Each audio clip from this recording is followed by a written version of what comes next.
Hello everyone, I'm Prakhar from GMATPoint. I speak to GMAT aspirants on a daily basis and I have come across tens of students who have made the transition from CAT to GMAT.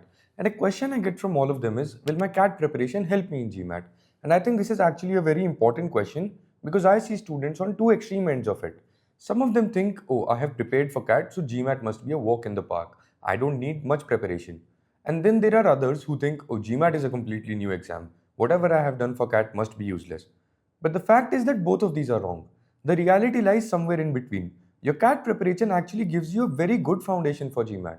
But the way you leverage that preparation for GMAT is what matters. And that's what I want to talk about in this video.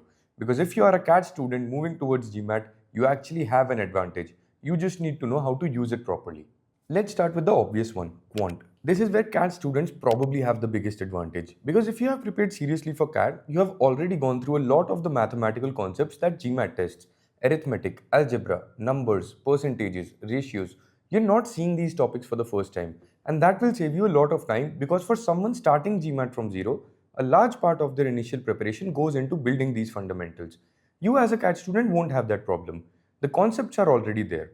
But in GMAT, there is no such thing as skipping questions, and that difference is huge. In CAT, you don't have to solve all the questions, so your average actual time per question is allowed to be higher than 2 minutes. But in GMAT, you will inevitably come across a question that will take you much longer than 2 minutes, even if it is solvable. So sometimes you have to intentionally make an educated guess to save the time to finish the section, even though you know well enough that you could have solved that question in 5 minutes.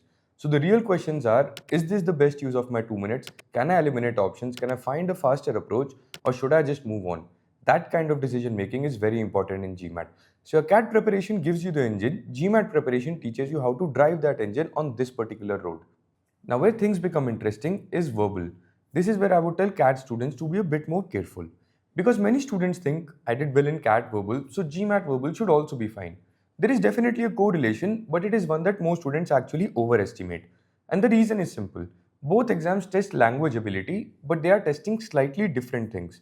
In CAT, you spend a lot of time developing reading ability. You learn how to understand difficult passages. You improve your comprehension skills. You become comfortable with complex ideas. All of that helps. Actually, it helps a lot. But GMAT takes a slightly different approach. GMAT wants to know whether you can analyze an argument, whether you can identify an assumption, whether you can understand why an author's conclusion may or may not be correct.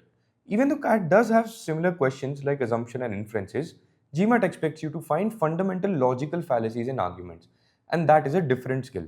It is not that CAT students cannot do it, they absolutely can. It is just that you have to train yourself to think in the GMAT format. Now, the third area where CAT students need to make an adjustment is data insights. And this is actually where I see the most confusion. Because when CAT students hear data insights, they think, okay, this is just DI from CAT. And that assumption creates problems. Because GMAT DI is not exactly the same thing. Both exams give you data, both expect you to interpret information. But the way you approach these questions is different. And a major difference comes from multi-source reasoning. You may get information spread across multiple tabs or sources. One source may have a company's financial details, another may have customer feedback, another may have market information.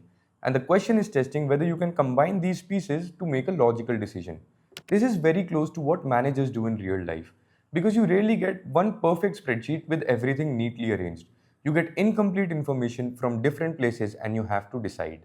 That is the skill GMAT is trying to test. Now, the good news for CAT students is that you already have the analytical foundation.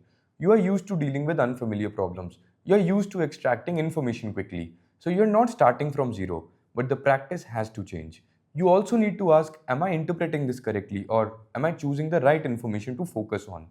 And once you start thinking this way, GMAT DI becomes much more manageable. A lot of the students that I have spoken to are ones that had 99 plus percentiles in CAT but initially struggled with DI. But with just 2 to 3 changes, they were crossing 700s on the daily. Now, another question I get is, can I prepare for CAT and GMAT together? And my answer is yes, but with some caution. Because although the overlap is real, the strategy cannot be exactly the same.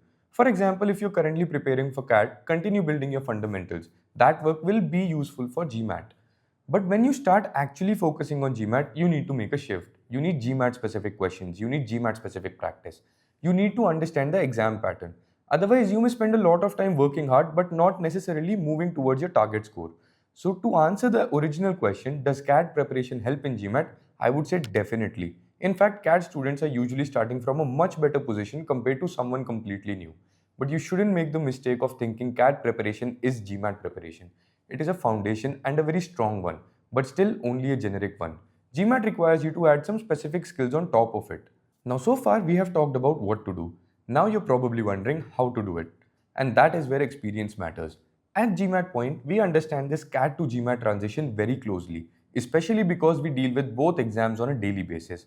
We see students coming from a CAT background. We know which areas they are already strong in. We know where they struggle. And most importantly, we bring overlapping expertise for exams that have overlapping criteria.